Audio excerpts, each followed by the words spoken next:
আজকের মাহফিলের বিশেষ অতিথি এমবিবাড়ি জামে মসজিদের সম্মানিত খতিব হযরতুল আল্লামা আলহাজ মাওলানা মোহাম্মদ আবু তাহের নিজামী সাহেব। এই পর্যায়ে আজকের মাহফিলের প্রধান বক্তা ও প্রধান মেহমান মুনাজির আহলে সুন্নাত,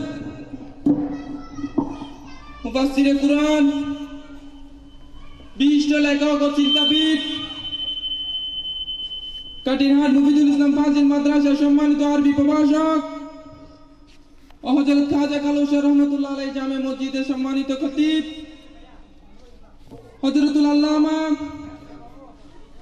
আলহাজ মাওলানা মুফতি আবুল হাসান মোহাম্মদ উমাইর রিজভী সাহেব। হযরতুল আল্লামা আলহাজ মাওলানা মুফতি আবুল হাসান মোহাম্মদ উমাইর রিজভী সাহেব।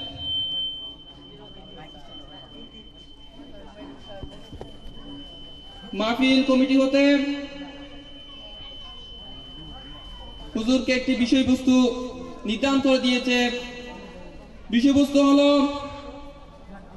সিদ্দিকে আকবরের আমল ও আকীদা। মামুনদের দৃষ্টি আকর্ষণ করব, আপনাদের জন্য ইনামনগর খয়রাতি মেম্বারের বাড়িতে পদ্মা সহকারে সুব্যবস্থা করা হয়েছে। আপনারা যদি আজকের মাহফিল উপভোগ করতে চান সেখানে এসে উপভোগ করতে পারবেন।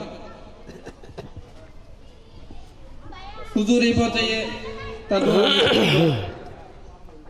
रहमतुल्लाहि व बरकातुहु। अल्हम्दुलिल्लाहि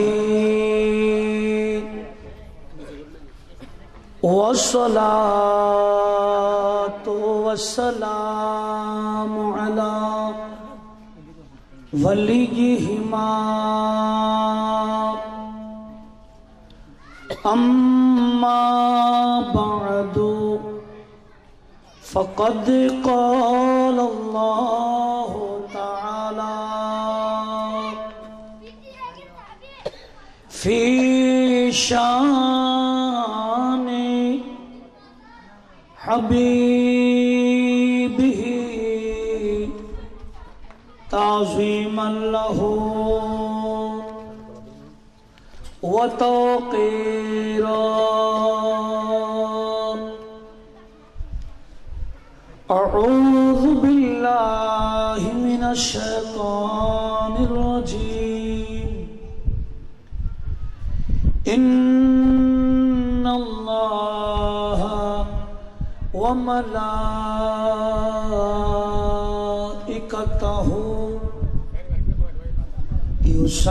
युसल्लूना अलन नबी या अय्युहल्लज़ीना आमनू सल्लू अलैहि वसल्लिमू तस्लीमा। सल्लल्लाहु अला सय्यिदिना मुहम्मद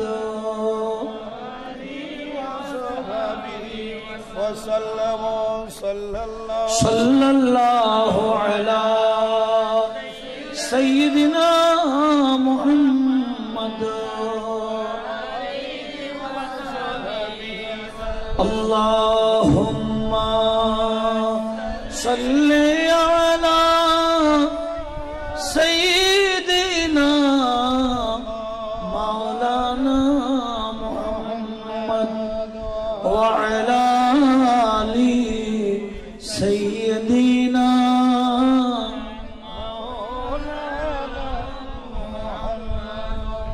फरीशी वाले तेरी शौकत का उलू क्या जाने, खुसरवा अर्श पे उड़ता है परीरा तेरा।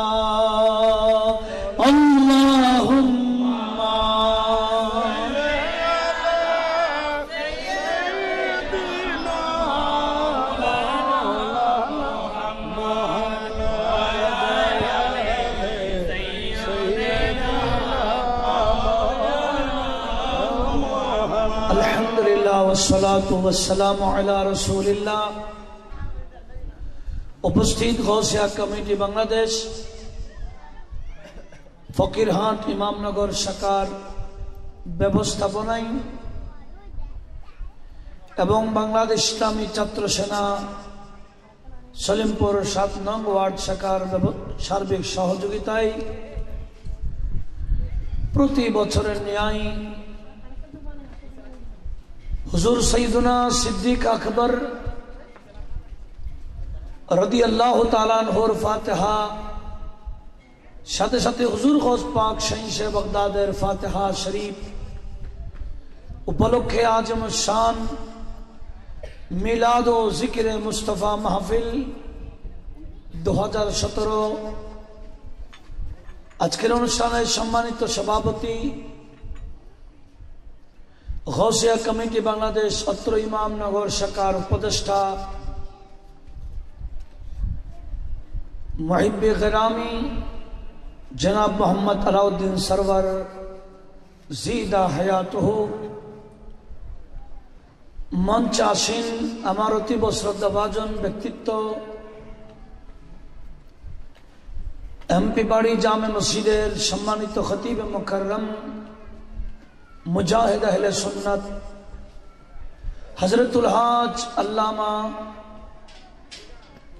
মৌলানা আবু তাহের নিজামী সাহেব কিবলা মুদ্দাজিলুহ, আজকের অনুষ্ঠানের অপরাপর ওলামায়ে আহলে সুন্নাত, সমবেত ব্রাদারানে দ্বীন ও মিল্লাত, বিশেষত পর্দার আড়ালে পর্দানশীন মা ও বোনেরা, রহিমানি ওয়া রাহিমাকুমুল্লাহ। রব্বুল আলামিনের দরবারে শুকরিয়া এবং আপন হাবিব সাল্লাল্লাহু আলাইহি ওয়াসাল্লামের পবিত্র চরণে বেহদ দরুদ পাকের হাদিয়া প্রেরণ করার পরে আমি আপনাদের শুকরিয়া আদায় করছি যারা মাহফিলে এসে বসে গেছেন, যারা আজকের মাহফিলের জন্য যেভাবে সহযোগিতা করেছেন। আমি সবাইকে মোবারকবাদ ধন্যবাদ জানাচ্ছি। আল্লাহ পাক আমাদের সকলের উপস্থিতি ভাইদের সুন্দর ব্যবস্থাকে তার শাহী দরবারে কবুল এবং মঞ্জুর করুক। একটু মোহব্বতের আওয়াজে বলুন আমিন। আমাকে বিষয় দেওয়া হয়েছে হযরত সিদ্দিক আকবর রাদিয়াল্লাহু তাআলা আনহুর আকীদা এবং আমল।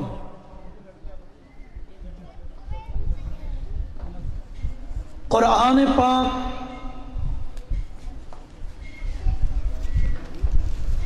সূরা বাকারা, কোন সূরা বললাম? সূরা বাকারা আয়াত নাম্বার হচ্ছে 137, যেখানে রব্বুল আলামিন ইরশাদ করছেন, আউযু বিল্লাহি মিনাশ শাইতানির রাজীম, ফাইন আমানু বিমিসলি মা আমানতুম বিহি ফাকাদ ইহতাদু ওয়াইন তাওয়াল্লাউ ফাইন্নামা হুম ফি শিকাক। রব্বুল আলামিন বলছেন, এই ইমানদাররা, যখন কোরআন নাজিল হচ্ছিল যে সমস্ত ইমানদার ছিলেন, বলেন তো ওনাদের নাম কি? একটু জোরে বলেন না, সাহাবী বলেন না। কোরআন যখন নাজিল হচ্ছিল যে সমস্ত ইমানদার তারা কি ছিলেন? সাহাবী। ওই সাহাবাই কেরামকে সম্বোধন করে আল্লাহ পাক বলছেন, এ আমার মাহবুব নবীর সাহাবাগণ, তোমরা যেভাবে ঈমান এনেছো, এই মুনাফিকরাও যদি তোমাদের মতো ঈমান আনে, ফাকাদ ইহতাদু, তখন তারা হেদায়েত পেয়ে যেত। একটু জোরে বলুন না সুবহানাল্লাহ। তাহলে ঈমান আনতে হবে কাদের মতো? এই আয়াতে আমার আল্লাহ ক্লিয়ার করে দিলেন, ঈমান আকীদা রাখতে হবে সাহাবাদের মতো, আমল করতে হবে সাহাবাদের মতো। আর সাহাবাদের মধ্যে যিনি এক নাম্বার, উনি হলেন সিদ্দিক আকবর। একটু জোরে বলুন মারহাবা। খুব গভীরভাবে খেয়াল করুন। আল্লাহ বলেন ওয়াইন তাওয়াল্লাও, এরা যদি সাহাবারা যেভাবে ঈমান এনেছেন সেভাবে ঈমান না আনে, মুখ ফেরাই নেই, মুখ ফেরাই নেই, ফাইন্নামা হুম ফি শিকাক। আল্লাহ পাক বলেন সাহাবারা যেভাবে ঈমান এনেছেন সেভাবে ঈমান না আনলে এরা ধ্বংস হয়ে যাবে, দুনিয়াও বরবাদ, কবর আখিরাতের জীবনও বরবাদ। ওরাই কামিয়াব যারা ঈমান এনেছেন সাহাবায়ে কেরামের মতো। একটু আওয়াজ দিয়ে বলুন না সুবহানাল্লাহ। তাহলে সাহাবাদের আকীদা কি ছিল, সাহাবাদের ঈমান কি ছিল, সাহাবাদের আমল কি ছিল, জানার দরকার আছে না? শুধু জানবো, আমলের দরকার নাই। সিদ্দিক আকবর হলেন যিনি ঈমানের মধ্যেও এক নম্বর, আমলের মধ্যেও এক নম্বর। আমার আল্লাহ কোরআনে পাকে ওনাকে আতকা সার্টিফিকেট দিয়েছেন। কি সার্টিফিকেট? আতকা। আতকা মানে সর্বশ্রেষ্ঠ মুত্তাকি। একটু জোরে বলুন না সুবহানাল্লাহ।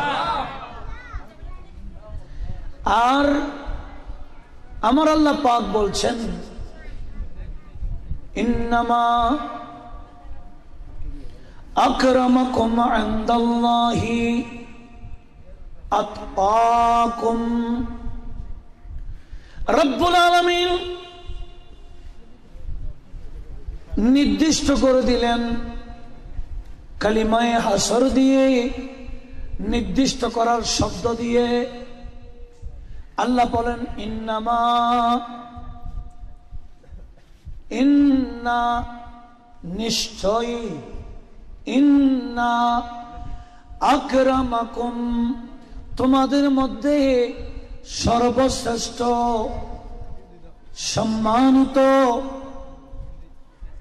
আকরামাকুম ইনদাল্লাহি রব্বুল আলামিনের কাছে তোমাদের মধ্যে বেশি সম্মানিত, আতকাকুম তোমাদের মধ্যে যিনি সর্বশ্রেষ্ঠ মুত্তাকি।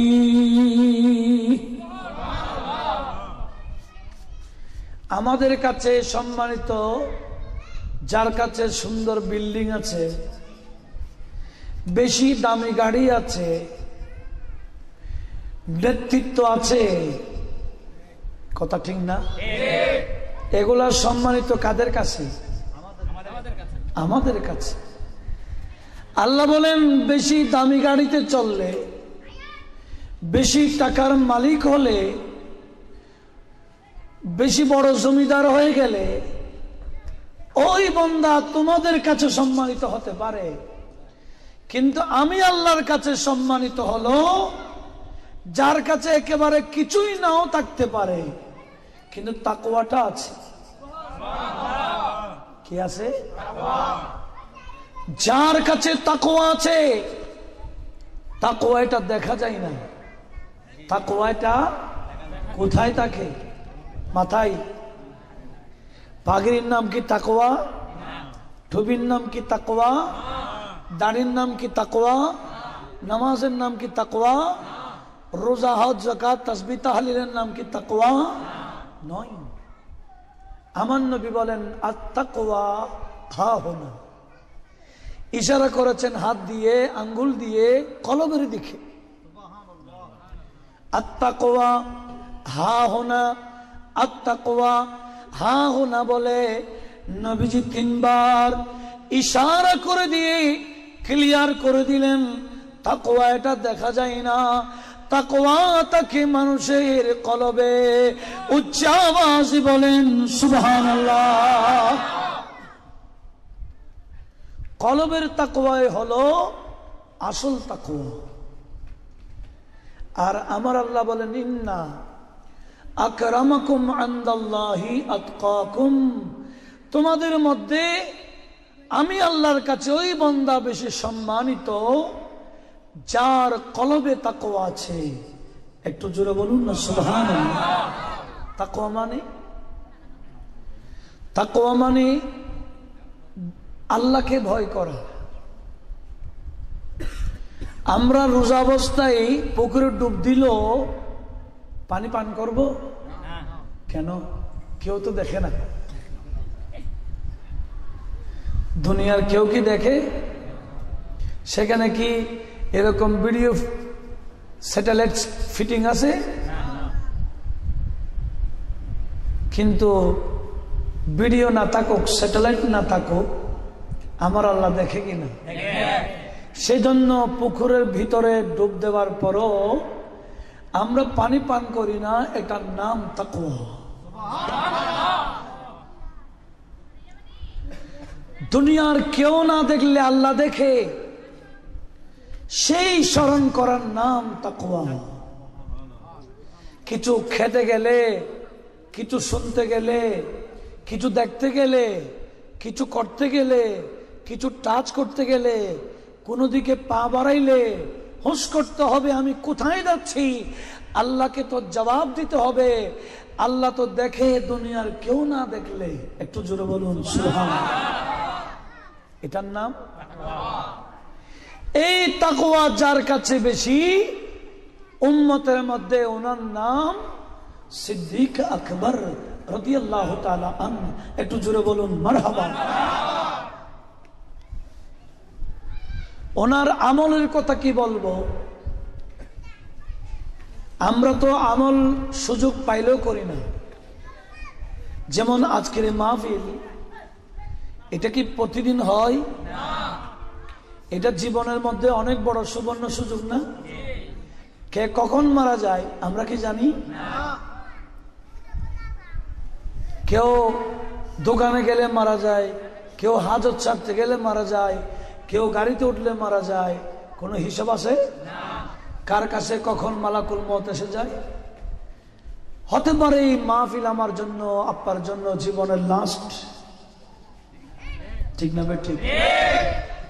গতকালও গৌসিয়া কমিটির বিরাট জমায়েত হয়েছিল হাটহাজারী পার্বত্য উচ্চ বিদ্যালয় ময়দান। যাওয়ার সময় ক্লাস 10-এর একটা ছেলে অ্যাক্সিডেন্টে মারা গেছে।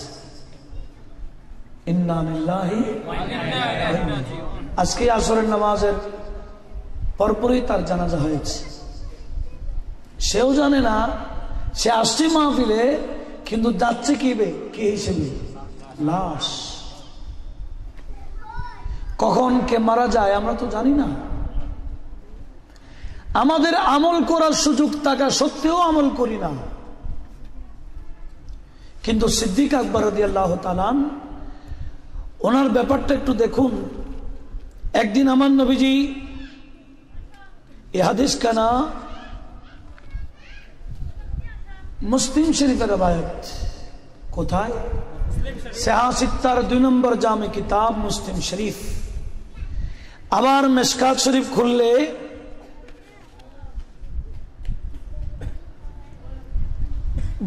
সদকাতের বহসের মধ্যে বাবু ফদলি সদকা, সেখানেই পাওয়া যায়। হযরত আবু হুরায়রা রাদিয়াল্লাহু তাআলা হাদিস বর্ণনা করছেন, قال قال رسول الله, বড় করে বলুন সাল্লাল্লাহু আলাইহি ওয়াসাল্লাম, মান আসবাহা মিনকুম আল ইয়াওমা সাইমা, قال أبو بكر أنا, قال فمن تبع منكم اليوم جنازة, قال أبو بكر أنا. আমার নবীজি সাহাবায়ে কেরামকে জিজ্ঞেস করলেন, হে আমার সাহাবারা, আজ তোমরা কে সাহরি খেয়েছো, কে রোজাদার? কোন সাহাবী উত্তর দিলেন না। সিদ্দিক আকবর বললেন, ইয়া রাসূলুল্লাহ, আমি সাহরি খেয়েছি, আমি রোজাদার। নবীজি জিজ্ঞেস করলেন, তোমাদের মধ্যে আজকে কে রোজাদার? কাউকে পাওয়া গেল না। পাওয়া গেল কাকে? আমার নবীজি আর একটা প্রশ্ন করলেন, তোমাদের মধ্যে আজ জানাজার পিছনে কে ছিল? জানাজা কে পড়েছ বলো? কেউ উত্তর দিলেন না। সিদ্দিক আকবর বলেন, ইয়া রাসূলুল্লাহ, আজকে আমি একটা জানাজা পড়ার সুযোগ পেয়েছি।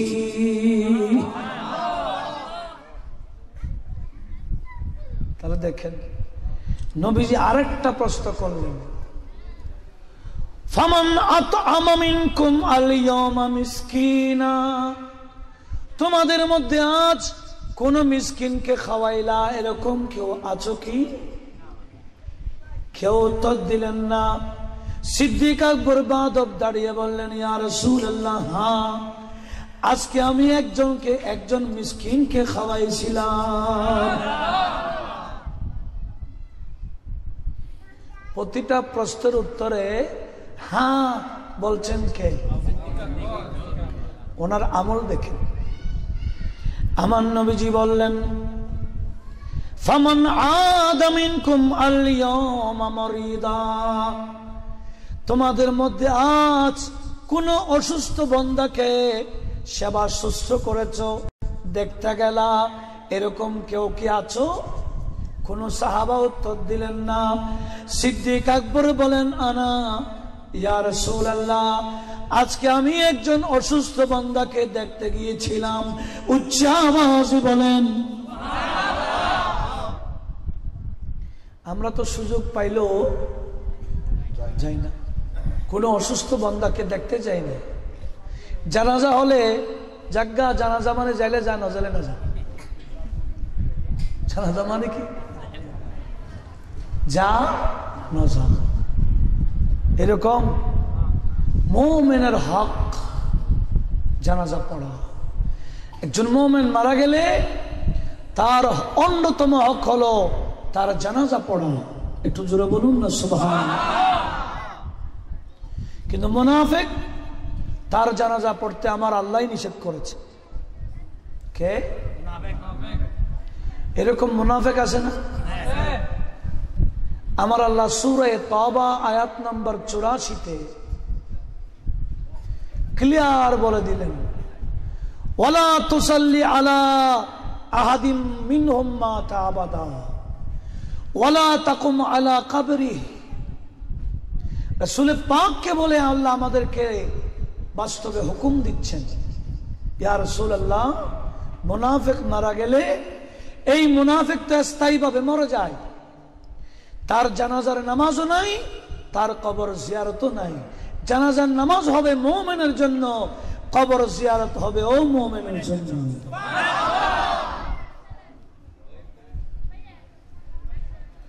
মুনাফিক এবং মুমিন পার্থক্য আছে না?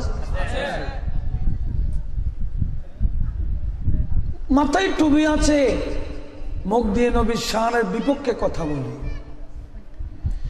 মুখ দিয়ে ওলি আল্লাহর বিপক্ষে কথা বলে, এরাই হলো বর্তমানের মুনাফিক। নবীর শান সইতে পারে না, ওলি আল্লাহদের স্মরণ সইতে পারে না, এরকম মুসলমান নাই? এইরকম মুসলমান মারা গেলে আমার আল্লাহ বলেন তার জানাজার নামাজও পড়ার দরকার নাই, তার কবর জিয়ারত করারও দরকার। জানাজা পড়ার হকদার কে? মুমিন। জিয়ারতের হকদার মুমিন। আমরা তো মুমিন মারা গেলে অলসতা করে জানাজাতে যাই না। আর আমার নবী কি শুভ সংবাদ দিচ্ছেন একটু লক্ষ্য করুন।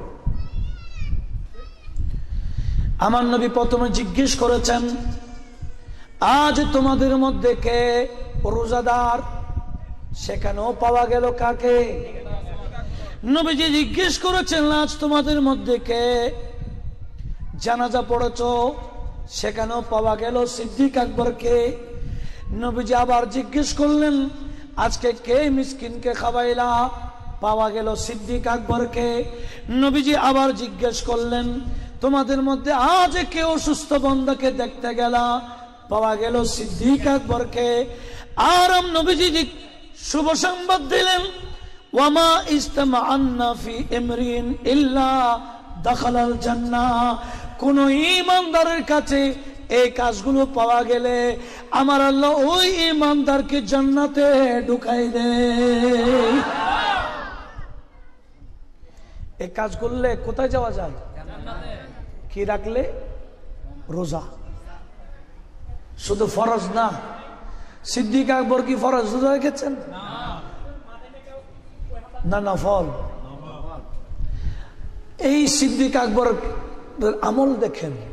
শুধু আমল দেখলে হবে না, ওনার আমলের অনুসরণের দরকার আছে কিনা? আমার নবীজি হাদিসে পাকে ইরশাদ করেছেন, নবীজি সাহাবায়ে কেরামকে বলেছেন, আমার ইন্তেকালের পরে তোমাদের উচিত আমার আবু বকর এবং ওমরের অনুসরণ করা। একটু আওয়াজ দিয়ে বলুন না সুবহানাল্লাহ। আমি হাদিসটা আপনাদেরকে বলছি, একটু লক্ষ্য করুন। সিদ্দিক আকবর এবং ফারুক আজমের অনুসরণের ব্যাপারে আমার নবীজি একেবারে অর্ডার দিয়ে দিয়েছেন। আওয়াজ দিয়ে বলুন না সুবহানাল্লাহ। সালাতুন ইয়া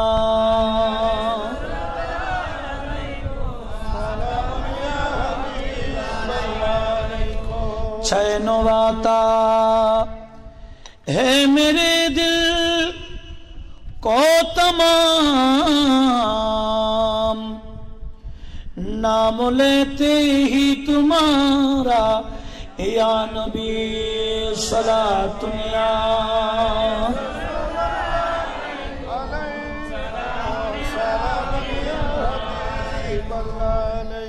দেখেন আমার নবীজি বলেছেন, আমার ইন্তেকালের পরে তোমরা অনেক ইখতিলাফাত দেখবা। এই হাদিস খানা আবু দাউদ শরীফের 2য় খণ্ড 279 নম্বর পৃষ্ঠাতে আসছে। মিশকাত আপনার 3031। আবার এমনি পৃষ্ঠা অনুযায়ী 30-31 পৃষ্ঠার মধ্যে মিশকাত শরীফ আসছে। ইবনে মাজাতে আসছে, তিরমিজি শরীফ আসছে। সেটা কি?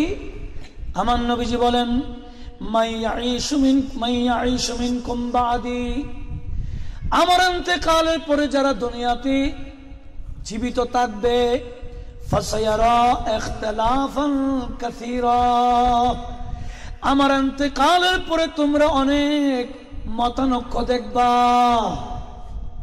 কি দেখবা? এখনো মতানৈক্য আছে কিনা? টিভি পর্দার সামনে গেলে না বোঝা যায়, এক এক চ্যানেলে এক এক হুজুর, বিষয় একটা, বিষয় কয়টা, কিন্তু মন্তব্য একটু জোরে বলেন না। বিষয় মিলাদুন নবী। একজন বলছে বেদাত, গুনাহের কাজ, আরেকজন বলছে বেশি বেশি সওয়াবের কাজ, আল্লাহ এবং রাসূল রাজি হওয়ার কাজ। ঠিক না? তাহলে ইখতিলাফ আছে কিনা? আমার নবী বললেন, আমার ইন্তেকালের পরে তোমরা বেশি বেশি ইখতিলাফ দেখবা, তখন তোমাদের উচিত হবে ফাআলাইকুম বিসুন্নতি ওয়া সুন্নাতিল খুলাফায়ে রাশিদিন আল মুহতাদিন। আমার ইন্তেকালের পরে আমি নবীর সুন্নাত, সাথে সাথে আমার খুলাফায়ে রাশিদিনের সুন্নতকে মজবুত ভাবে আঁকড়িয়ে ধরো। উচ্চ আওয়াজে বলেন সুবহানাল্লাহ। এখন তো খুলাফায়ে রাশিদার সুন্নতকে বেদাত বলে। কি বলে? যেমন নবীর নামে চুমো খাওয়া, এটা সিদ্দিক আকবর করেছেন, কিন্তু অনেক হুজুররা এটাকে বেদাত বলে দেয়। কিন্তু কাজটা কার? আর একটু জোরে বলেন না। কাজটা করেছেন সর্বপ্রথম উম্মতের মধ্যে সিদ্দিক আকবর, আর এখন বলা হচ্ছে এটা নাকি বেদাত। এটা সুন্নাত কার? নবীজি বলেন তোমাদের উচিত আমার সুন্নাত, আমার ইন্তেকালের পরে আমার খুলাফায়ে রাশিদিনের সুন্নাতকে আঁকড়িয়ে ধরা। একটু জোরে বলুন না সুবহানাল্লাহ। এমনকি আমার নবীজি স্পষ্ট বলে দিয়েছিলেন, এ আমার সাহাবারা, আমার ইন্তেকালের পরে তোমরা ইক্তেদা করবে, অনুসরণ করবে আমার আবু বকর এবং ওমরকে। একটু জোরে বলুন না সুবহানাল্লাহ। আল্লাহ আমাদের সবাইকে ওনাদের এই সুন্নতকে আঁকড়ে ধরার তৌফিক দান করুক। একটু জোরে বলুন না আমিন। আমি কি বলতে চাচ্ছিলাম, এই হযরতে আবু বকর সিদ্দিক রাদিয়াল্লাহু তাআলা শুধু অতটুকু নয়, আরেকটা হাদিস শুনুন, যে হাদিস বুখারী এবং মুসলিম মুত্তাফাক আলাইহি হাদিস। সেটা কি? হযরত আবু হুরায়রা রাদিয়াল্লাহু তাআলা আনহু থেকে হাদিস বর্ণিত। قال قال رسول الله বড় করে বলুন সাল্লাল্লাহু আলাইহি ওয়াসাল্লাম, মান আনফাকা যাওজাইন মিন শাইইন মিনাল আশিয়া ফি সাবিলিল্লাহি দুইয়া মিন আবওয়াবিল জান্নাহ ওয়ালিল জান্নাতি আবওয়াব ফামান কানা মিন আহলিস সালাহ দুইয়া মিন বাবিস সালাহ ওয়ামান কানা মিন আহলিল জিহাদ দুইয়া মিন বাবিল জিহাদ ওয়ামান কানা মিন আহলিস সাদাকা দুইয়া মিন বাবিস সাদাকা ওয়ামান কানা মিন আহলিস সিয়াম দুইয়া মিন বাবির রায়্যান ওয়ামান কানা মিন فقال أبو بكر ما على من دعيا من تلك الأبواب من ضرورة। নবীজি বলেন, যারা জোড়া জোড়া আল্লাহর রাস্তায় ব্যয় করবে, আল্লাহর রাস্তায় খরচ করবে, তাকে জান্নাতের দরজা দিয়ে ডাকা হবে। যারা নামাজি, কি কতগুলা আছে বেনামাজি, আছে না? যারা নামাজি আমার নবী বলেন তাদেরকে জান্নাতের একটা বাবুস সালাহ আছে, নামাজিদের গেট। কাদের? এরা নামাজিদের গেটে দিয়ে জান্নাতে ঢুকে যাবে। যারা জিহাদের ময়দানে জিহাদ করতে যাবে, বাবুল জিহাদ একটা আছে জান্নাতের গেট, এই জিহাদের গেট দিয়ে তারা জান্নাতে ঢুকে যাবে। যারা সদকা করে, বাবুস সাদকা একটা আছে, এটা দিয়ে জান্নাতে যাবে। যারা রোজাদার, তাদেরকে বাবুর রায়্যান দিয়ে জান্নাতে নেওয়া হবে। তো সিদ্দিক আকবর দাঁড়িয়ে বলতেছেন, ইয়া রাসূলুল্লাহ, এমন কি বান্দা আছে যাকে সব দরজায় ডাকবে? জান্নাতের গেটে বলবে, এই বান্দা এদিকে আসো। জিহাদের গেটে বলবে, এই বান্দা আপনি আমার গেটে দিয়ে আসেন। সৎকার গেটে বলবে, এই বান্দা আপনি আমার দিকে আসুন, আমি গেট দিয়ে ঢুকেন। বাবুর রায়্যান বলবে, এই বান্দা আপনি আমার গেট দিয়ে ঢুকেন। এরকম প্রতিটা গেটে বান্দাকে ডাকবে। এরকম কোন বান্দা আছে? জিজ্ঞেস করলেন কে? আমার নবী বলেন, আছে তো। আমার নবী বলে, হ্যাঁ, নাম আরজু আন তাকুনা মিনহুম। এমনও বান্দা আছে যাকে প্রত্যেকটা গেটে ডাকবে, প্রত্যেকটা। আমার নবী বলেন, যেই সমস্ত বান্দাদেরকে জান্নাতের প্রতিটা গেট ডাকবে জান্নাতে ঢোকার জন্য, আমি নবী আশা করি তুমি আবু বকর হলো তাদের মধ্যে অন্যতম। কি বুঝলেন? সিদ্দিক আকবর মানে আজান হচ্ছে না, একটু দরুদ পড়ুন। সালাতুন ইয়া রাসূলুল্লাহ আলাইকুম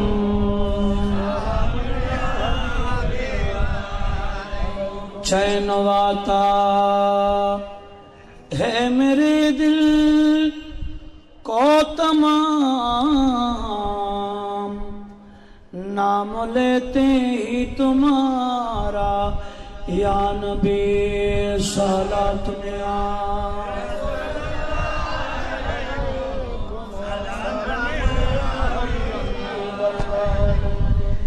একটু গভীরভাবে খেয়াল করুন। সিদ্দিক আকবর মানে যাকে জান্নাতের প্রতিটা গেটেই ডাকবে। শুধু প্রতিটা গেট ডাকবে তাই না, একটা হাদিসে পাক শুনুন। নূরুল আবসার 9 নম্বর পৃষ্ঠাতে হাদিস খান আসছে। আমার নবীজি বলেন, ইযা কানা ইয়াউমুল কিয়ামা ইয়াজিউ রিদওয়ানুল খাজিন, রিদওয়ানু খাজিনিল জান্নাহ বিমাফাতিহিল জান্নাহ ওয়া মাফাতিহিন নার ويقول يا أبا بكر الرب جل جلاله يقرئك السلام ويقول لك هذه مفاتيح الجنة ومفاتيح النار ابعث من شئت إلى الجنة وابعث من شئت إلى النار। একটু জোরে বলুন না সুবহানাল্লাহ। নবীজি ইরশাদ করেছেন, এ আমার উম্মত শুনো, যখন কিয়ামতের ময়দান কায়েম হবে, জান্নাতের গেট, জান্নাতের দরওয়ান রিদওয়ানকে আমার আল্লাহ পাঠাবে জান্নাতের চাবি দিয়ে, এমনকি জাহান্নামের চাবি দিয়ে পাঠাবে। বলবে, এই জান্নাতের রিদওয়ান, তুমি আবু বকরকে গিয়ে আমি আল্লাহর পক্ষ থেকে সালাম দিয়ে দাও। এই দুনিয়া তো আমার আল্লাহ সিদ্দিক আকবরকে জিবরিল আমিনের মাধ্যমে সালাম পাঠাইতেন।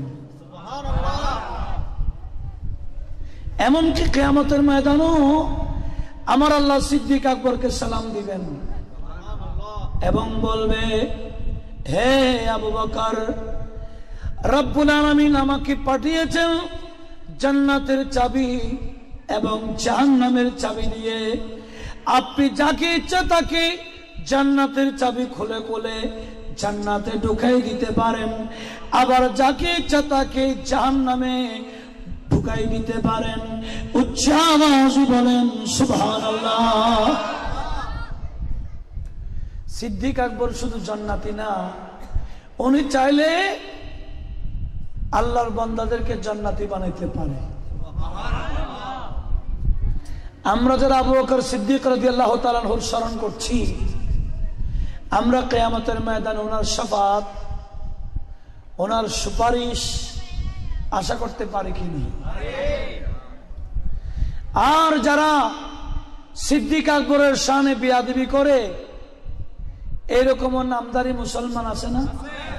তাদের নাম কি? শিয়া। বলেন না শিয়া। এই ইরানের কতগুলো শিয়া আছে না? এখন তো বিভিন্ন দরবারে আওলাদ রাসূলের প্রেমিক সেজে সেজে শিয়া ঢুকে যাচ্ছে। বাংলাদেশের অনেক বড় বড় আলেমকে শিয়ারা টাকা দিয়ে কিনে ফেলেছে।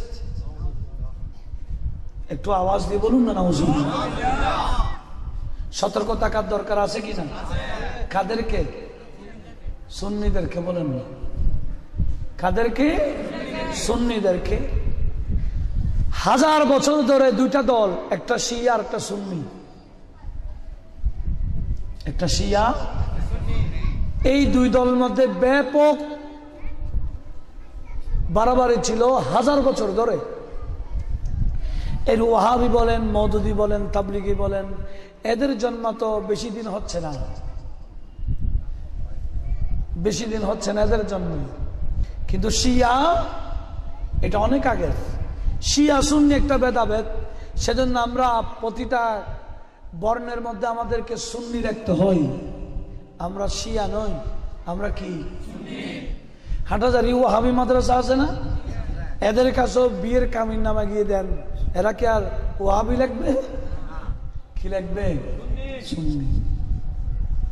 কেন? এই দুই দল শিয়া এবং সুন্নি, এটা 1000 বছর আগ থেকে এই ফেরকা হয়ে আসতেছে। সেজন্য আমাদের সতর্ক থাকা দরকার। অনেক সুন্নি দরবারে শিয়া ঢুকে যাচ্ছে আওলাদ রাসূলের প্রেমিক সেজে। এই শিয়ারা সব কাফের, এরা সিদ্দিক আকবরকে মানে না, এমনকি অকাট্য ভাষায় গালাগালি করে। এরা কি জান্নাতে যাওয়ার সুযোগ আছে?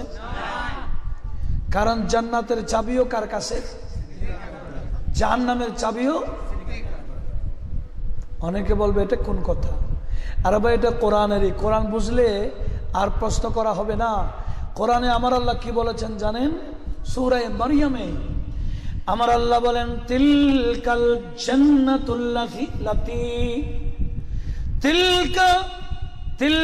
জান্নাতুল্লাতি নূরিসু মিন ইবাদিনা মান কানা তাকিয়া। রব্বুল আলামিন বলে, জান্নাত বানাইলাম আমি আল্লাহ, ওই জান্নাতের মালিক বানাই দিলাম আমার বান্দাদের মধ্যে ওই সমস্ত বান্দাদেরকে যেই বান্দারা দুনিয়াতে মুত্তাকি ছিল। মুত্তাকি বান্দাকে জান্নাতের মালিক বানাইলেন কে? আল্লাহ। আর মুত্তাকিদের মধ্যে 1 নম্বর মুত্তাকি কে? তো উনি জান্নাতের মালিক বানাইলেন কে? আল্লাহ। এটা কি কোরআন বিরোধী না কোরআন গড়া? কোরআনে আমার আল্লাহ বলেন, জান্নাত বানাইলাম আমি, ওয়ারিস বানাই দিলাম মুত্তাকি বান্দাকে। আর ওই মুত্তাকি বান্দার মধ্যে 1 নম্বর মুত্তাকি হলেন হযরত আবু বকর সিদ্দিক রাদিয়াল্লাহু তাআলা। বিদায় কোরআনের অনুযায়ী উনি জান্নাতের মালিক। একটু জোরে বলুন না সুবহানাল্লাহ। ওয়ারিসেরই বাবা মারা গেলে ওয়ারিস কে? ওয়ারিস মানে মালিক বলেন না, বাবার পরে মালিক কে? ওয়ারিস। আল্লাহ বলছেন নূরিসু, আমি আল্লাহ ওয়ারিস বানাই দিই মান কানা তাকিয়া, যারা দুনিয়াতে মুত্তাকি ছিল। একটু জোরে বলুন না সুবহানাল্লাহ। শুধু তাই না, আমরা তো আশিক রাসূল। কি রাসূল? কিন্তু নবীজি কাজ করেছেন একটা, আমরা করি। আমাদের আশিক রাসূলের মধ্যে আমাদের কাজের সাথে নবীজির কাজের মিল নাই। দাবি করি কি? কিন্তু আমি একটা হাদিস, 2টা হাদিস দেখাবো, দুটোটা আবার বুখারী শরীফ আসছে। কোন শরীফ? সিদ্দিক আকবরের গুণ হুবহু আমার নবীর গুণের সাথে মিলে যায়। একটু ভালো করে শুনুন। সেটা হলো বুখারী শরীফ 1ম খণ্ড 3 নম্বর পৃষ্ঠাতে একটা হাদিস। আবার বুখারী শরীফ 1ম খণ্ড 307 পৃষ্ঠায় আরেকটা হাদিস। কটা? দুটোটা কোন শরীফে? আবার বাংলা বুখারী উল্টেন না, আমি মূল বুখারীর কথা বলছি। কোন বুখারী? কি দেখেন, নবীজির কাছে সর্বপ্রথম ওহী যখন নাযিল হলো, নবী কিভাবে তাবলীগ করবেন, এই কাফেরের মাঝে, মুশরিকের মাঝে আল্লাহর দায়িত্ব যথাযথ কিভাবে প্রচার করবেন, সেই নিয়ে নবীজি ভয় পেয়ে গেলেন। কি পেয়ে গেলেন? এই দায়িত্ব কিভাবে পালন করবেন। আমরা তো দায়িত্ব নেওয়ার জন্য বাড়াবাড়ি করি, মারামারি করি, ঠিক না বেঠিক? কাটাকাটি করি, ফুটাফুটি করি, করে না? কি নেওয়ার জন্য? মেম্বারের দায়িত্ব, চেয়ারম্যানের দায়িত্ব, এমপিগিরির দায়িত্ব নেওয়ার জন্য, ঠিক না? কিন্তু দায়িত্ব নেওয়াটা বড় কথা না, দায়িত্ব পালন করা বড় কথা। এই দায়িত্বর হিসাব দিতে হবে কার দরবার? ঠিক না? দেখেন, নবীজির কাছে আল্লাহ যখন দায়িত্ব দিলেন, আমার নবীজি ভয় পেয়ে গেলেন, কাঁপতে কাঁপতে বাড়িতে গেলেন। গিয়ে নবীজি বলেন, সাম্মিলুনি সাম্মিলুনি, আমাকে কম্বল দিয়ে ছেড়ে দাও, আমাকে তোমরা কম্বল দাও। এইভাবে যখন বললেন, মা খাদিজাতুল কুবরা নবীজিকে চাদর দিলেন। আর নবীজি যখন ভয় পেলেন, আমার নবীজির স্ত্রী আমাদের মা খাদিজাতুল কুবরা রাদিয়াল্লাহু তাআলা আনহা আমার নবীজিকে কিছু কথা বলেছেন। কিছু ওই কথাটা ইমাম বুখারী নোট করেছে। আপনাদের গভীর মনোযোগে শোনার জন্য অনুরোধ করছি, মনোযোগ থাকলে মজা পাবেন। খাদিজাতুল কুবরা আমার নবীকে বললেন, ওগো আমার নবীজি, আপনি এইভাবে ভয় পাচ্ছেন কেন? আল্লাহ আপনাকে দায়িত্ব দিয়েছে, ওয়াল্লাহি মা ইউখজিকাল্লাহু আবাদা, আপনি টেনশন করিয়েন না, আল্লাহ আপনাকে কখনো লাঞ্ছিত করবেন না। কথা বোঝা যায়? আপনি এত ভয় পাচ্ছেন কেন? অনেকে মনে করে নবী কাঁপছিলেন জিবরিলের ভয়ে। কার ভয়ে? এটা অপব্যাখ্যা। কিন্তু আমি যে ব্যাখ্যা দিচ্ছি, আমার ব্যাখ্যার সাথে হাদিসের ইবারতের সাথে পুরো মিল কিনা একটু দেখিয়েন। নবীজি ভয় পেয়েছেন কেন?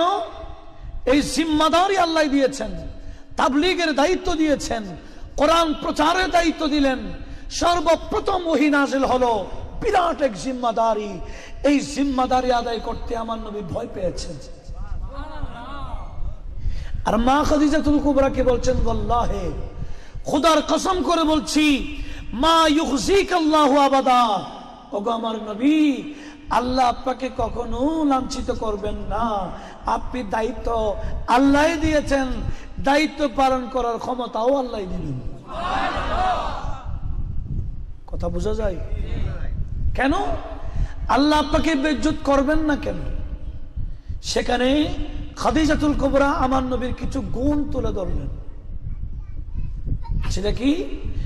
এক নম্বর, ইন্নাকা লাতাসিলুর রাহমা, হে আমার প্রিয় নবী, আল্লাহ আপনাকে বেইজ্জত কিভাবে করবেন? আপনি তো আত্মীয়তার বন্ধন বিচ্ছেদ করেন না, আপনি তো আপনার আত্মীয়তার বন্ধন ঠিক রাখেন। এটা কার গুণ? নবীজির গুণ। এক নম্বর গুণ, আপনি আত্মীয়তার বন্ধন ঠিক রাখেন। ওয়া তাহমিলুল কাল্লা, আর আপনার আরেকটা গুণ, কোন মানুষ বোঝা উঠাইতে না পারলে আপনি নিজেই বোঝা উঠায় নেন। আমি রাস্তা দিয়ে আসতেছি, মানুষ একটা বস্তা আলগাইতে পারে না, উঠাইতে পারে না, আমি কি বলবো, বাবা আমারও দেন? কি বলবেন? না, বলে আমি কিভাবে দিব? একটা মান সম্মানের ব্যাপার আছে, এ কথা ঠিক না? ঠিক। কিন্তু আমার নবীজির সামনে এরকম কোন মুরব্বী বোঝা উঠাইতে পারে না, এরকম বান্দাকে আমার নবী নিজে বোঝা উঠাই দিতেন। আপনারা শুনেছেন এক বুড়ি কাফেরদের থেকে শুনেছে আমার নবী বলেছে বড় জালেম, মুহাম্মদ যিনি ইসলাম প্রচার করছে উনি বড় জালেম। শুনে শুনে এই বুড়ি আমাদের নবীর ভয়ে পালাচ্ছে, ঘরে যা ছিল সব বস্তা বলল, কিন্তু উঠাইতে পারে না, উঠাইতে। আর নবীজি কোন কাছ থেকে আসতেছেন, দেখলেন এই বুড়ি বোঝা উঠাইতে পারে না, বলছেন মা আমাকে দেন। আমার নবীজি বোঝা উঠাইয়া নিজের মাথায় নিলেন, বলেন কোন দিকে যাবেন? আপনি আগে আগে যান, আপনার পিছে আমি আসি। ওনার গন্তব্যস্থানে যখন পৌঁছে গেলেন, বলে এখানে আমার ঠিকানা, আমার লাশ ঠিকানা, আমি আর কোথায় যাব না, বোঝাটা রাখেন। নবীজি রাখলেন। তখন ওই বুড়ি বললেন, বাবা তুমি কে? তোমার এত আদর্শ, এত কষ্ট করলে আমার জন্য। তখন নবীজি জিজ্ঞেস করলেন, আপনি এত দূরে কেন আসলেন? বলে বলিও না, মক্কাতে এক বলে মুহাম্মদ বের হয়েছে, ও নাকি বড় জালেম, ওনার ভয়ে আমি পালাচ্ছিলাম, আমি বাড়িঘর তরক করে। আমার নবী বলছেন, মা আপনি যার ভয়ে পালাচ্ছেন আমি তো সেই মুহাম্মদ। ওরা তো আমাকে ভুল বুঝাইল, আপনারই আদর্শ, আর এরা বলছে আপনি নাকি বড় জালেম। আপনি আমাকে ক্ষমা করে দেন, আমি তো চিনিনি আপনাকে, আপনার কলিমাটা আমাকেও পড়াই দেন, লা ইলাহা ইল্লাল্লাহু মুহাম্মাদুর রাসূলুল্লাহ। ওই বুড়ি কালমা পড়ে মুসলিম হয়ে গেলেন। একটু জোরে বলুন মারহাবা। তো আমার খাদিজাতুল কুবরা বললেন, আপনাকে আল্লাহ বেজ্জত কিভাবে করবে? আপনি তো যারা বোঝা উঠাইতে পারে না তাদের বোঝা নিজে উঠাই নেন। ওয়াতাকসিবুল মা'দুমা, যারা মাদুম কিছু অর্জন করতে পারে না আপনি তাদের সহায়তা করেন। ওয়াতুকরিউদ দায়ফা, দুর্বল বান্দাকে সহযোগিতা করেন। ওয়াতুইনু আলাল নাওয়াইবিল হককে, যারা একেবারে নিঃস্ব বান্দা আপনি তাদেরকেও সহযোগিতা করেন। এত গুণ আল্লাহ আপনাকে দিয়েছেন, এই গুণ থাকলে আল্লাহ আপনাকে কিভাবে বেজ্জত করবে? আমি খাদিজা বলতে চাই, ওগো আমার প্রিয় নবী, আপনি টেনশন করার দরকার নাই, ভয় পাওয়ার দরকার নাই। আল্লাহ আপনাকে কখনো লাঞ্ছিত করবেন না। উচ্চ আওয়াজে বলেন সুবহানাল্লাহ। এটা কোন শরীফে? ক নম্বর পৃষ্ঠা? 3 নম্বর। ধরতে গেলে একেবারে শুরু না? এবার আসুন বুখারী শরীফ প্রথম খণ্ড 307 নম্বর পৃষ্ঠা, যেখানে ইমাম বুখারী নোট করেছেন সিদ্দিক আকবর মক্কায় মুআজ্জামায় থাকতে ফজরের নামাজের পরে উনি ওনার ঘরের বাইরে বারান্দায় এসে কোরআন পড়তেন। এখন তো আমরা সিদ্দিক আকবরের আশিক দাবি করি, কিন্তু ফজরের নামাজ পড়লে সূর্য ওঠার পরে না আগে? ফজরের নামাজ পড়তে হবে কখন? সূর্য ওঠা। আল্লাহ আমাদের সবাইকে বাওয়াক্ত নামাজ আদায় করার তৌফিক দিন। সিদ্দিক আকবর ঘরের বাহিরে বারান্দায় এভাবে কোরআন তেলাওয়াত করতেন। ওনার তেলাওয়াতের মধ্যে এত বেশি মধুরতা ছিল, এত বেশি সৌন্দর্যতা ছিল, এত বেশি মায়া ছিল। ওনার তেলাওয়াত শোনার জন্য এই কাফেরের বাচ্চা, মুশরিকের বাচ্চা, ছোট ছোট বাচ্চারা সিদ্দিক আকবরের কোরআনের তেলাওয়াত শোনার জন্য সিদ্দিক আকবরের ঘরের বাইরে বসে বসে কোরআন শুনত। কোরআনের মধ্যে অ্যাকশন আছে কিনা? প্রভাব নাই। সিদ্দিক আকবর তেলাওয়াত করতেন, ওই বাচ্চাদের বেশি মজা লাগতো। প্রতিদিন দিনের পর দিন ছেলে মেয়ে কমে না বাড়ে? এই অবস্থা খেয়াল করলো কাফের মুশরিকরা, বলছে আবু বকর তুমি আর এভাবে কোরআন পড়তে পারবা না, তোমার কোরআন তেলাওয়াতের কারণে আমরা আমাদের ছেলে মেয়েদেরকে ঘরে রাখতে পারি না, কোরআন অফ করে দাও।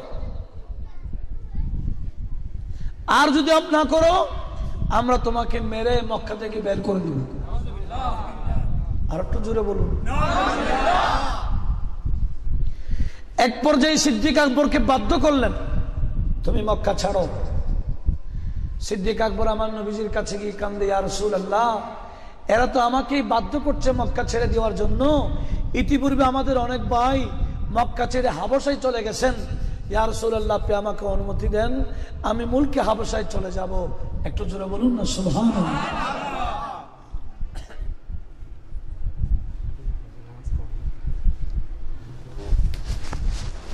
ফকিরাটে কত? 15। বাস আমি 3 মিনিট পর ছেড়ে দিচ্ছি।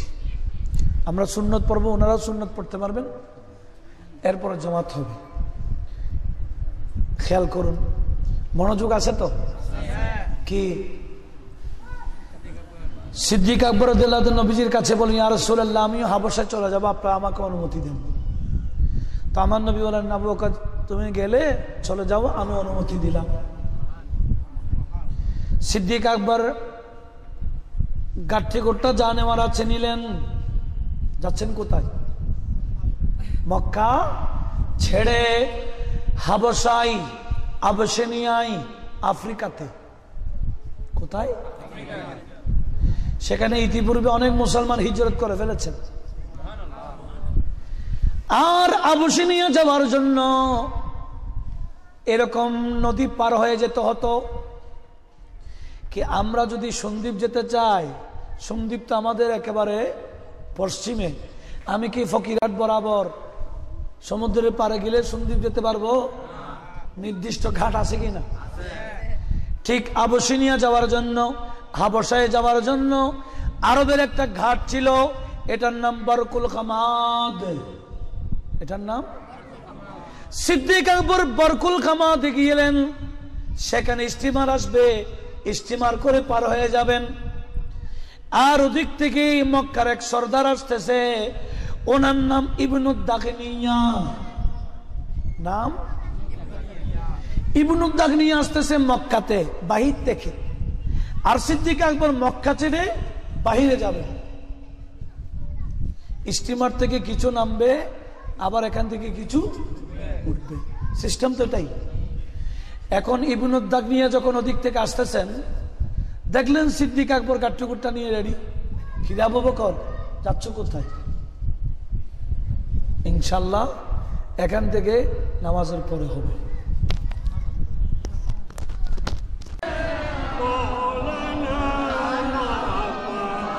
وعلى آل سيدنا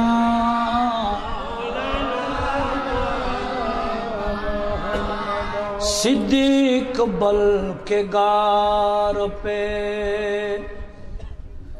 जान उस पे दे चुके और वो हिफ्ज़ जान तो जाने फरोज गुरूर की है सलातुनिया।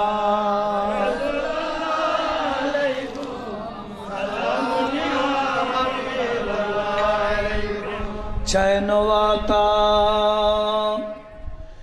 है मेरे दिल को तमाम,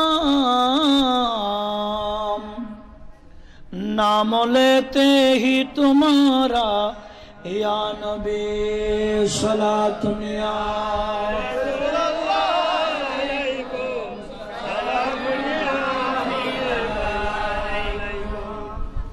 সম্মানিত উপস্থিতি, এশারের নামাজের পূর্বক্ষণে আমি আপনাদের সম্মুখে বুখারী শরীফের দুইটা রওয়ায়াত তুলে ধরেছি।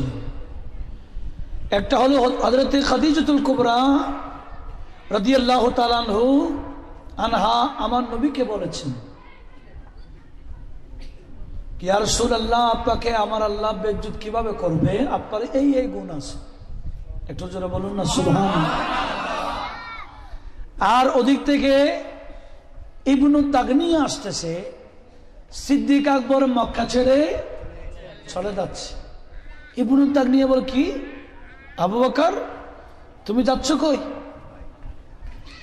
মিন মান মিসলুকা, আর তোমার মতো যারা লা ইয়াখরুজু ওয়া লা ইউখরাজ। একটু জোরে বলুন না সুবহানাল্লাহ। খাদিজাতুল কুবরা আমার নবীকে বলেছেন, আল্লাহ কখন আপনাকে বেইজ্জত করবে না। ইবনুদ্দাগনিয়া বলছেন, আবু বকর আপনার মতো মানুষ মক্কা ছেড়ে যেতে পারে না, আপনাকে বের করে দিতেও পারা যায় না। অর্থাৎ আপনি যেতেও পারবেন না, কেউ আপনাকে বের করতে পারবে না। আমি মক্কার সরদার বলছি, আমার নাম ইবনুদ্দাগনিয়া। একটু জোরে বলুন না সুবহানাল্লাহ। কেন? আপনার মতো মানুষ মক্কা ছেড়ে যেতে পারে না, আপনার মতো মানুষ মক্কা থেকে বের করে দেওয়া যাবে না। কেন? কেন বলতে গিয়ে উনি সিদ্দিক আকবরের কিছু গুণ তুলে ধরেছেন, হুবহু ওই গুণ যে গুণ মা খাদিজাতুল কুবরা আমার নবীর শানে বলেছেন। আর ইবনুদ্দাগনিয়া ঠিক শব্দগুলো সিদ্দিক আকবরের শানে ব্যবহার করেছে। ওদিকে মা খাদিজাতুল কুবরা বলেছেন, ইন্নাকা লা তাসিলুর রাহমা ওয়া তাহমালুল কাল্লা ওয়া তাকসিবুল মাদুমা ওয়া তুকরিউদ দাঈফা ওয়া তুঈনু আলা নওয়াইবিল হক। এটা নবীর শানে বলেছেন খাদিজাতুল কুবরা। আর সিদ্দিক আকবরের শানে ইবনুদ্দাগনিয়া বলছেন, ফাইন্নাকা তাকসিবুল মাদুমা ওয়া তাসিলুর রাহমা ওয়া তাহমিলুল কাল্লা ওয়া তুকরিউদ দাইফা ওয়া তুঈনু আলা নওয়াইবিল হক। শব্দ আগে পড়ে কিন্তু শব্দ সব এক। নবীর শানে সিদ্দিক আকবর, নবীর শানে খাদিজাতুল কুবরা বলেছেন, আর সিদ্দিক আকবরের শানে ইবনু দাগনিয়া বলেছেন। শব্দ আগে পরে হতে পারে কিন্তু সব গুণ। ইমাম বুখারী নোট করে দিলেন। তো সিদ্দিক আকবর মানিকে যিনি আত্মীয়তার বন্ধন ঠিক রাখতেন, অসহায়কে সহায় দান করতেন, দুর্বলকে সাহায্য করতেন, যারা উঠাইতে পারে না বোঝা, এদেরকে বোঝা উঠাই দিতেন। হুবহু আমার নবীর সুন্নত পালন করতেন সিদ্দিক আকবর। একটু আওয়াজ দিয়ে বলুন না সুবহানাল্লাহ। তাহলে সিদ্দিক আকবর নবীর আশেক কি মৌখিক? জোরে বলেন না, না কাজে? আমার নবী যে কাজ করতেন হুবহু আমার নবীর ওই কাজ করতেন। এমনকি এক পর্যায়ে সিদ্দিক আকবরের বাণী ইমাম বুখারী নোট করেছেন, ইমাম মুসলিম নোট করেছেন, আবু দাউদ শরীফ আসছে। সিদ্দিক আকবর একদিন বলেছেন, লাস্তু তারিকান শাইয়া কানা রাসূলুল্লাহ সাল্লাল্লাহু আলাইহি ওয়াসাল্লাম ইয়ামালু বিহি ইল্লা আমিলতু বিহি আন্নী আখশা ইন তারাকতু শাইয়ান মিন আমরিহি আন আযীগ। একটু জোরে বলুন না সুবহানাল্লাহ। সিদ্দিক আকবরও নবীর আশেক, আর আমরাও নবীর আশেক দাবি করি। কিন্তু সিদ্দিক আকবর নবীর আশেক কিভাবে দাবি করছেন দেখেন। উনি বলেন, দুনিয়ার মুসলমান, আমি নবীজির থেকে যা সুন্নত দেখেছি একটা সুন্নত আমি জানা মতে বাদ দিই নাই। নবীজির থেকে যা দেখেছি আমি বরাবর আমল করেছি। কেন? ইন্নী আখশা, আমি আবু বকর ভয় পাই, ইন তারাকতু শাইয়ান মিন আমরিহি, নবীজি কিছু আদেশ দিলেন, নবীজির কিছু সুন্নাত আমি যদি ছেড়ে দিই, আন আজিগ, আমি পথভ্রষ্ট হয়ে যাব। এই ভয়ে আমি জীবনে নবীজির একটা সুন্নত ছেড়ে দিই নাই। এমন এখন তো আমরা এমন আশেক রাসূল, নবীর সুন্নত পালন করতে আমাদের লজ্জা লাগে। এই কথা ঠিক না বেঠিক? সিদ্দিক আকবর আশেক রাসূল মৌখিক নয়, কাজেই। এত বেশি আশেক রাসূল ছিলেন, নিজের জান কোরবান করে দিয়েছে। সাপের গর্তে 2 পা ঢুকাই দিয়েছেন। কয় পা? উনি বলেছেন, ইয়া রাসূলুল্লাহ, দুনিয়াতে আপনি সবার আগে, সব জায়গায় আপনি 1 নম্বরে, কিন্তু গর্ত ঢুকার আগে, এই গর্তে ঢুকার ব্যাপারে আপনি 2 নম্বর, আমি 1 নম্বরে।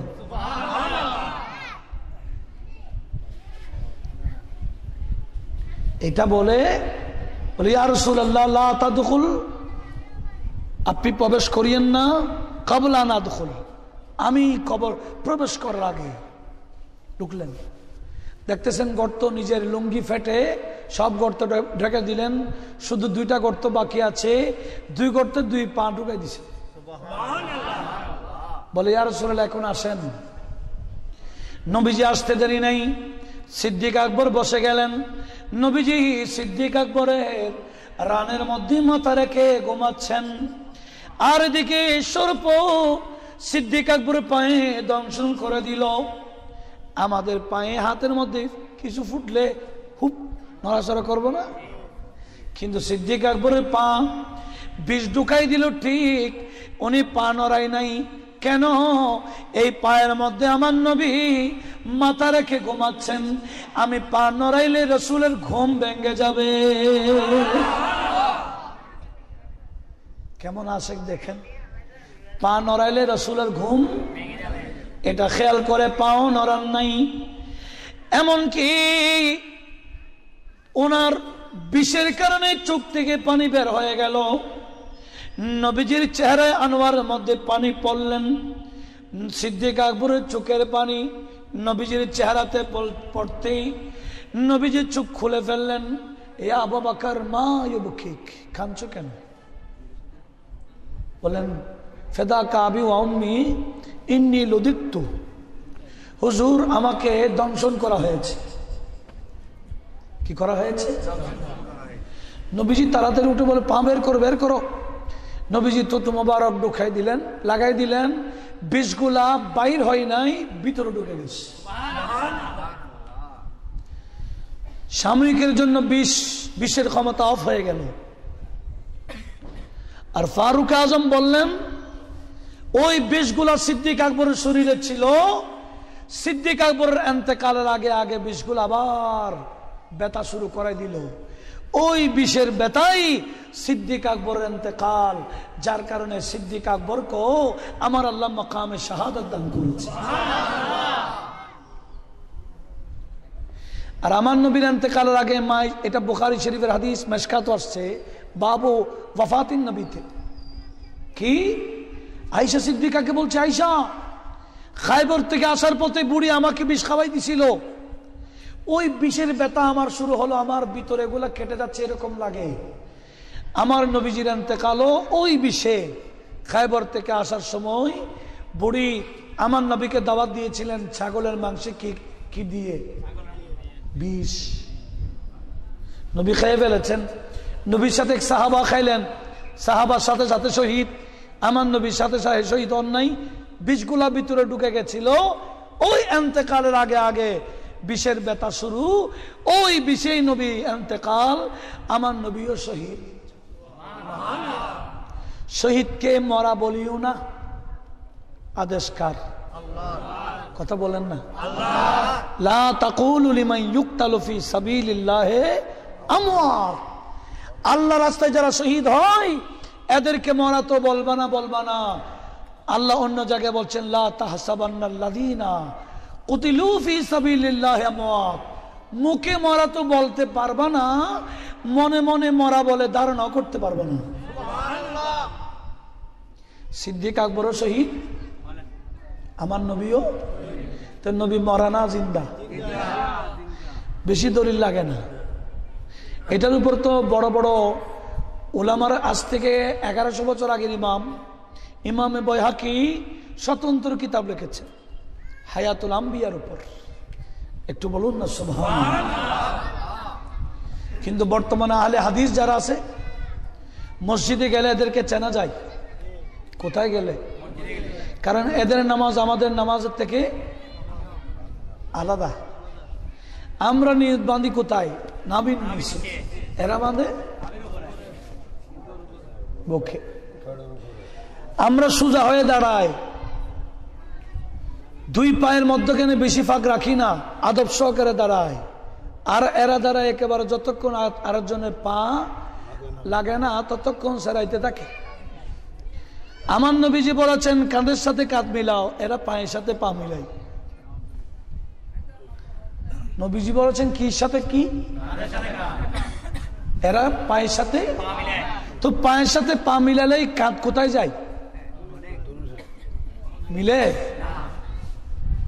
এরা আহলে হাদিস মানে আসলে ভণ্ড। আহলে হাদিস মানে এরা আহলে হাদিস বলে বাস্তব হাদিস মানে না। এরা এমন ভাবে দাঁড়ায়, এরকম বাঁধে এরকম করে দাঁড়ায় যেমন মার্শাল আর্ট খেলে। কার সামনে? আস্তাগফিরুল্লাহ। এই আহলে হাদিসের বড় মারাত্মক আকীদা হলো নবী মাটির সাথে মিশে গেছে, উনি জিন্দা নাই।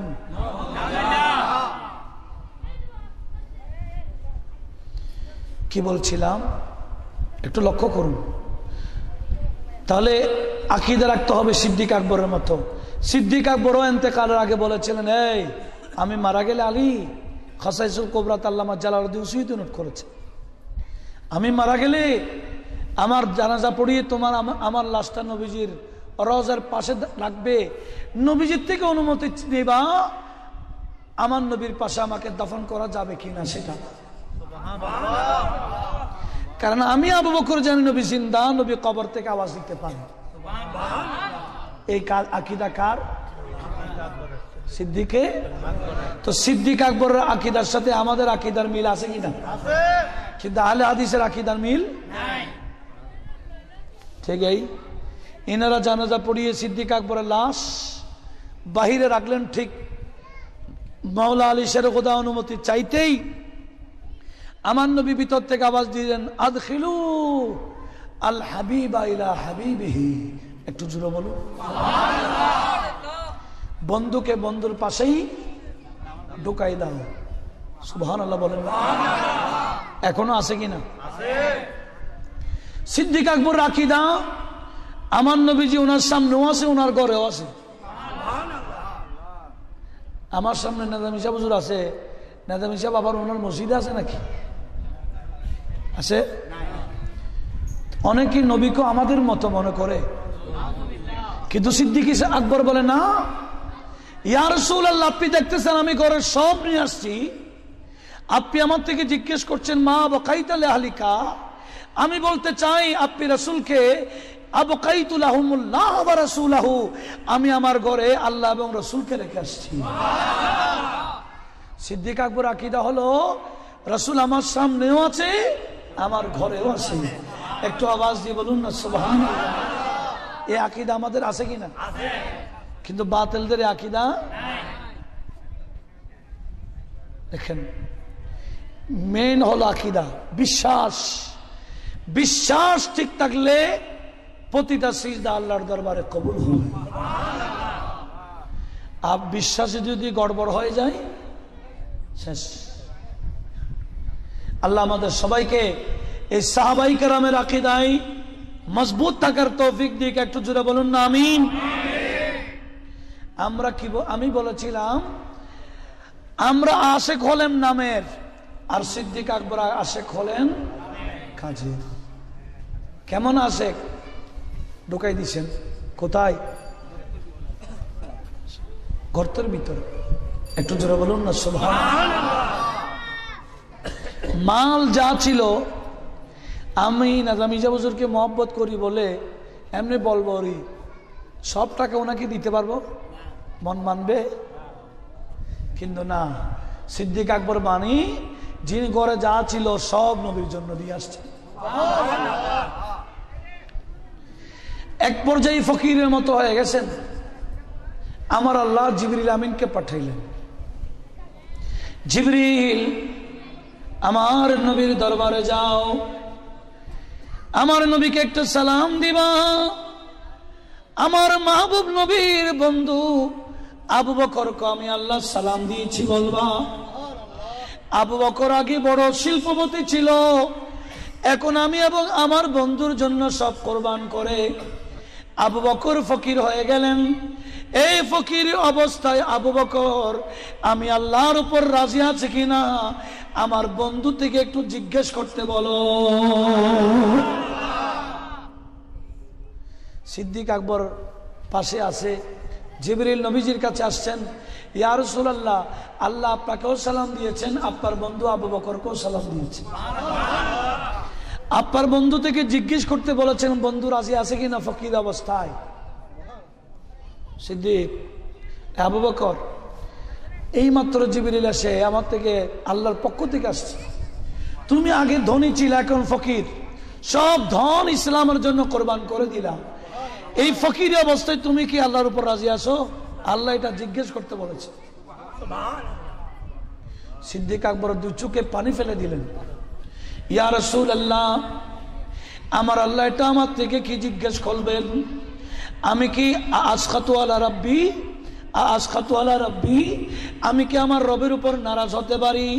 নয় নয়, রাদিতু আলা রাব্বি, রাদিতু আলা রাব্বি বলে কান্না শুরু করলেন। ওদিকে আমার আল্লাহ জিবরিল আমিনকে পাঠাই দিলেন, জিবরিল যাও, সিদ্দিক আকবর আমি আল্লাহর উপর রাজি, সূরা লাইলের লাস্ট আয়াত নিয়ে যাও, ওয়ালা সাওফা ইউরদি ওয়ালা সাওফা ইয়ারদা, ওয়ালা সাওফা ইয়ারদা। অতি শীঘ্রই সিদ্দিক আকবরকে আমি আল্লাহ রাজি করব। কে বললেন? কোন সূরা? সূরা লাইলের লাস্ট আয়াত, ওয়ালা সাওফা ইয়ারদা। অতি শীঘ্রই আমি আল্লাহ সিদ্দিক আকবরকে রাজি করব। সিদ্দিক আমার উপর সব কোরবান করে যখন রাজি, ওই আবু বকর সিদ্দিককে আমি আল্লাহ রাজি করব। একটু আওয়াজ দিয়ে বলুন না সুবহানাল্লাহ। আমরা তো রাজি কখন আল্লাহর উপর রাজি থাকি? সচ্ছল থাকলে। টাকা পয়সা হাতছাড়া হয়ে গেলে তখন আল্লাহকে গালাগালি শুরু দিই, নাই? আস্তাগফিরুল্লাহ, কাফের হয়ে যাবে। কি হয়ে যাবে? কাফের। আমার আল্লাহ এটা কোরআনে পাকে স্পষ্ট বলেছেন।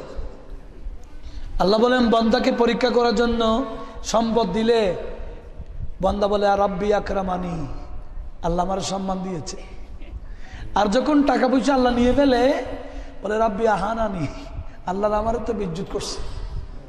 একটু জোরে বলুন না নাউজুবিল্লাহ। সম্পদ দিলেও পরীক্ষা, না দিলেও পরীক্ষা।